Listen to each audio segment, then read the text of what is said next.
Hello, my name is Abel Duprat, and I am a research assistant at Northern Arizona University.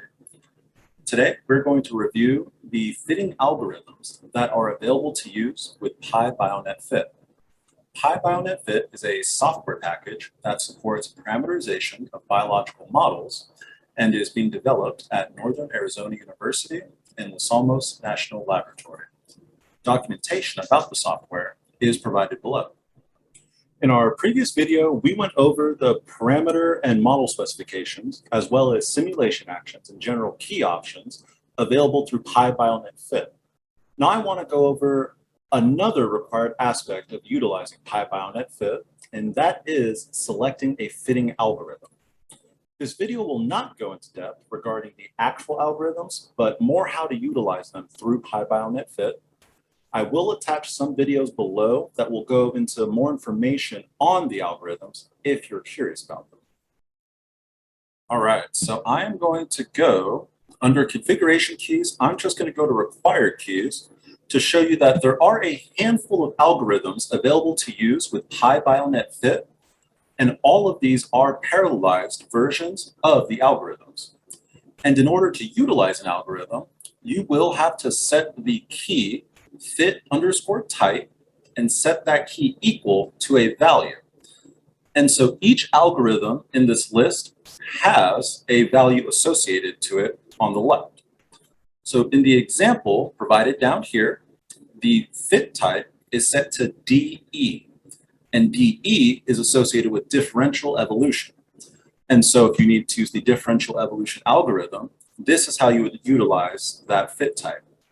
Similarly, if you would like to use any other algorithm on this list, for example, the asynchronous version of differential evolution, we would then set the fit type equal to ADE, and that continues on down the list. And so I'm just going to open a configuration file that I have to show you what that would look like, what your fit type would look like in that configuration file. And so towards the top here, you can see I have my key fit_type equal to the value for SS.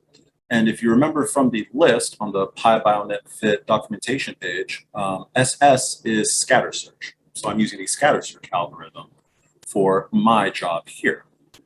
And then we went over in the previous video the objective functions, the population sizes, iterations, and all of those. So the fit type is just another required key that we went over in that video. And so I did mention the synchronous and asynchronous version of differential evolution, but not every algorithm is going to have both of those options. So with this kind of chart here, you can see, like I said, that differential evolution has a synchronous and an asynchronous version, but an algorithm like scatter search only has a synchronous version, while an algorithm like the particle swarm would only have an asynchronous version. And so synchronous parallelization is useful when there are only a few processors available for a job. In this case, all simulations must complete before moving on to the next core. This method has improved accuracy in comparison to asynchronous, depending on the parameters of that job.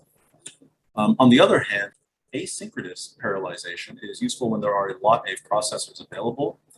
When one simulation is completed, the next one will begin without delay. This method can be quicker in comparison. It can also have overall faster run times. Both parallelization methods can use multiple cores. The benefit of which one to use depends on your parameters once again and the type of job that you have. So this was a shorter video than the other videos on our channel, but it is, like I said, it is an addition to the configuration key video that we have under the configuration keys playlist. And this video can be found in that playlist as well. And so this just goes into more depth about how to utilize those fitting algorithms as a required key for PyBioNetFit. So please also look at the configuration keys video if you haven't already for details about other required keys that are needed to run your job through PyBioNetFit. Thank you for watching the video. And once again, this is Abel Duprat. So long.